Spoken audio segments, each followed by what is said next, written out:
రాజీవ్ గాంధీ యొక్క జన్మదినోత్సవం సందర్భంగా ఇవాళ మన కాంగ్రెస్ ఆఫీసులోకి మన సీతారాం గారు స్వయంగా పిలిచినందుకు నేను చాలా సంతోషిస్తున్నాను.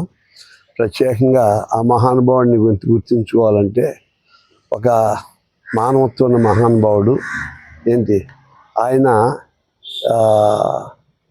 యంగెస్ట్ ప్రైమ్ మినిస్టర్ కాకుండా ఆయన యొక్క దూరదృష్టి సుమారుగా అంటే 2020 అనే విజన్ తోటి ఐటీ సిస్టమ్ని తీసుకొచ్చేటువంటి మహానుభావుడు ఆయన. ఎందుకంటే ఇవాళ దేశంలో కాదు, ప్రపంచంలో ఏ దేశంలో చూసినా ఐటీ ఉద్యోగస్తులు ఉన్నారంటే కేవలం ఆయన ఇచ్చినటువంటి పునాది.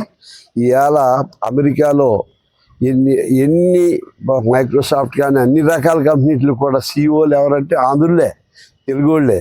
మరి అటువంటి అవకాశం ఎవరు ఇచ్చారంటే పునాది వేసినటువంటి మహానుభావుడు రాజీవ్ గాంధీ. ఆయన చాలా మానవత్వం ఉన్న మనిషి. ఆయన పంచాయతీ అంటే మామూలుగా డబ్బులు గవర్నమెంట్ ఆఫ్ ఇండియా నుంచి ప్రజలకు కావాలంటే అదేం చేస్తున్నా రాష్ట్ర ప్రభుత్వాన్ని పంపుతారు. రాష్ట్ర ప్రభుత్వం ఏమో జిల్లా పరిషత్ పంపుతుంది. అటువంటి తర్వాత ఏమో సబ్సిడీకి వెళ్తాయి. అది సిస్టమ్ ఉండేది. కానీ ఆ మహానుభావుడు ప్రతి గ్రామంలో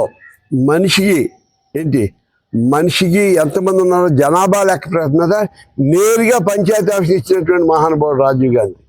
ఇప్పుడు దాకా అటువంటి ఆలోచన ఎవరికి రాలేదు. అంటే వాళ్ళు ఆ జిల్లా పరిషత్ వాడుకుని రాష్ట్రం వాడుకుని డబ్బులు వాళ్ళు వినియోగించుకునేవారు. కానీ నేరుగా ప్రతి వ్యక్తికి అందాలి. గ్రామాన్ని బట్టి ఆ యొక్క జనాభా ప్రాతిపదిక మీద ఆ గ్రామానికి డబ్బులు కేటాయించడం జరిగింది 10 సంవత్సరం. దానివల్ల ఆ గ్రామాలు అభివృద్ధి చేసుకోవడానికి పెద్ద అవకాశం జరిగింది అప్పుడు. కాబట్టి అదే కాకుండా నేను చెప్పాను ఓటు విషయంలో కూడా ఇవాళ మన దేశంలో ప్రపంచంలో ఎవరైనా సరైన వ్యక్తిని ఎన్నుకోవాలన్నా పార్టీ ఎన్నుకోవాలన్నా మనం చేసేది ఓటే. ఆ ఓటు అమెరికాలైనా ఓటే, మనకైనా ఓటే. అటువంటి ఓటుని ఆయన కేవలం బ్రిటిష్ కాలంలో పన్ను కట్టిన వాళ్ళకే ఓటు ఉండేది.